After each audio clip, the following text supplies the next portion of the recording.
Good evening everyone, this is Jammu and Kashmir news analysis. आज हम 6 अगस्त से लेके 13 अगस्त तक जम्मू एंड कश्मीर की न्यूज एनालिसिस करते हैं। So before getting started, let's have an overview. The first news is about the doubling of the GDP growth. The second news will be about the startup policy of Jammu and Kashmir. Third is the various issues that are related to the craft of the Kashmir. Then we have the Kashmir trots का जो भी अभी deaths हो रही हैं related to the trout farming, उसके related news है. Then we have a case study of Repora grapes, and then about the problems with Jammu and Kashmir infrastructure and services is facing. So let's start. The first news says that Jammu and Kashmir GDP has been doubled from 1.17 lakh crores in 2015 to 16 to 2.45 lakh crores in 2023 to 2024. What are the reasons behind it? Why the GDP has been doubled? इसके बहुत सारी reasons हैं. तो अभी उनको explain करना I don't think will be good because I have already done that in the budget session. जो भी बजट के रिलेटेड हाइलाइट्स हैं उसमें मैंने I have already explain the steps taken by the government, and also one more video is there which says about the changes in the UT of Jammu and Kashmir post abrogation of Article 370. तो वहां पे जितने भी initiatives है, जितने भी figures है, you can study from there, आपको बहुत अच्छे से ओवरव्यू मिल जाएगा. The next news is about the Jammu and Kashmir startup policy.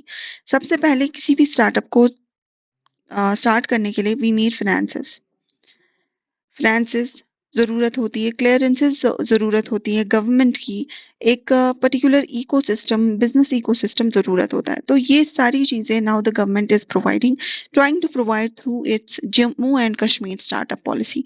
सबसे पहले government will be incentivising through finances. For example women entrepreneurs के लिए बहुत सारे स्कीम्स आ चुके हैं, सुकन्या समृद्धि से लॉट ऑफ स्कीम्स आते हैं. Then the government will also try to have the clearances. For example, अगर आपको कोई unit setup करना है, you need industrial clearances. तो उनके लिए we have single window system being already established.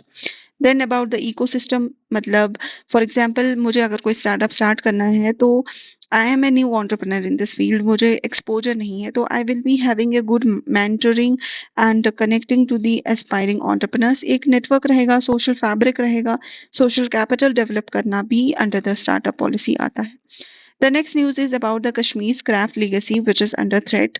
Recently KCCI ने ये चीज जो है काफी अवेयर की है लोगों को कि the major problem that the handicrafts of Kashmir is facing is about the authenticity. For example, आप किसी भी हैंडीक्राफ्ट की बात करें, जैसे पश्मीना शॉल्स आर देयर और वुड कार्विंग इज देयर और एनीथिंग, सैफ्रॉन इज देयर, तो उसका ऑथेंटिक होना is a big challenge. For example अभी वेरियस कार्विंग्स जो होती हैं या आपका जो एम्ब्रॉयडरी होती है दैट कम मशीन्ड. एक नॉर्मल कारपेट को डेवलप करने के लिए, हैंडमेड क्राफ्ट को डेवलप करने के लिए, हैंडमेड कारपेट को डेवलप करने के लिए 1 साल लग जाता है. But if the same carpet is being designed by the machine, it takes just a week.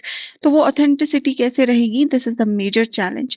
उसके लिए KCCI is saying that we need to distinguish between the genuine handmades and the machine mades through a proper labelling of the products, and that will have a positive impact. अगर हमारा authenticity नहीं रह रही है हमारे crafts की, तो this whole ecosystem of handicrafts will collapse और इससे हमारा टूरिज्म सेक्टर भी बहुत ज्यादा जो है हार्म हो सकता है. The next is about the Kashmir trout. Trout is a kind of cold water fishery. It was not indigenously found in the UT of Jammu and Kashmir. इसको लाया गया था स्कॉटलैंड से and from the United Kingdom by the then empires. For example, Dogra king में महाराजा हरी सिंह ने भी इसको ले आए थे. ब्रिटिश रूलर्स ने भी इसको यहाँ पे लाया था, एंड आफ्टर रिपीटेडली फार्मिंग और रिपीटेडली R&D करने के बाद it was being established here. और अभी 2 वेराइटीज जो मोस्ट कॉमन है कश्मीर में, that are the rainbow trouts and the brown ट्रोट्स.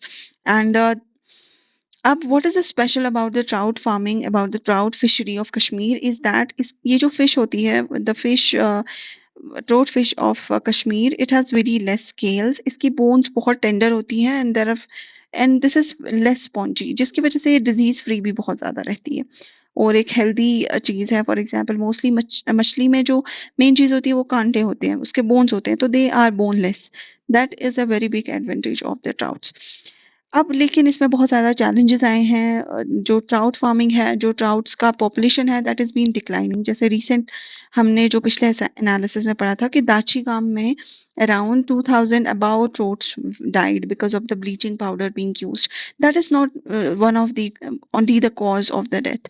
बहुत सारे कॉजेज हैं। The first cause is about the river bed ecology. For example, एक ट्राउट का अगर हम हैबिटेट समझे तो ये वेरियस पेबल्स होते हैं, ग्रेवल्स होते हैं, and it loves to move through these pebbles and graves for oxygen rich water and fresh water। लेकिन जब आप इन्हीं ग्रेवल्स को, इन्हीं सैंड की माइनिंग करते हो तो ये पूरी रिवर बेड इकोलॉजी डैमेज हो जाती है, और इसकी वजह से इसका हैबिटेट, इसका इकोलॉजिकल नीश जो है वो डेवलप नहीं हो पाता है इन जगहों पे, और पॉपुलेशन डिक्रीज हो जाती है।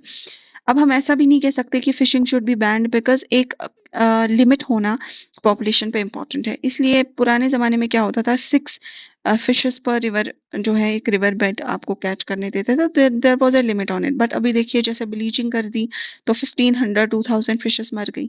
तो ऐसा, this is kind of a मैसाकर for the fish. ऐसा नहीं होना चाहिए। एंड ऑलरेडी बहुत ज़्यादा जो है यूट्रोफिकेशन बढ़ गई है, बायोलॉजिकल ऑक्सीजन डिमांड्स बढ़ गई हैं because of the insecticides, pesticides and waste chemicals which are used in the agriculture and the orchard fields. Then we have an interesting case study about the Repora. This is in Gandarbal. It is about a grape. Grapes जो होते हैं वहाँ के बहुत ही high quality grapes पाए जाते हैं। It's being said कि नॉर्मल जो ग्रेप का साइज होता है दैट इज 4 to 5 grams, लेकिन जो ये रेपोरा ग्रेप्स हैं दीज आर 14 to 15 grams। तो कहीं ना कहीं ये इंटरनेशनल स्टैंडर्ड से भी बहुत बढ़ के हैं।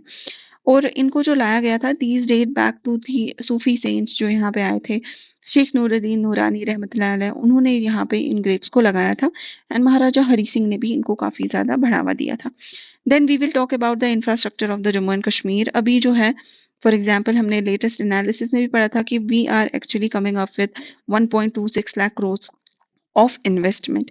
लेकिन ये जो सारी इन्वेस्टमेंट्स हो रही हैं, ये जितना भी यहाँ पे काम चल रहा है इन्वेस्टमेंट्स का, इंडस्ट्रीज का, इसमें एक सबसे बड़ा चैलेंज जो है दैट इज लैंड चैलेंज। अभी गवर्नमेंट के पास 11,000 कैनाल्स शॉर्ट हैं लैंड के। उनके पास लैंड बहुत ज्यादा कम है क्योंकि mostly people are still resistant, they are still hesitant in providing land to the industries. And next is that बहुत सारी कंपनीज यहाँ पे आना चाहती है। फॉर एग्जाम्पल, few कंपनीज का नाम इंडियन एक्सप्रेस में था। One is the textile company Bloomtex, and second is the IT services company Atomic North. Then we have a famous aluminium cans manufacturing unit. It's a company by cricketer Muralidharan, which is worth rupees 1600 crores. Then there will be a solar power project also, which will be established by Griv Energy of Gujarat. So these are some of the companies which will be investing in Jammu and Kashmir.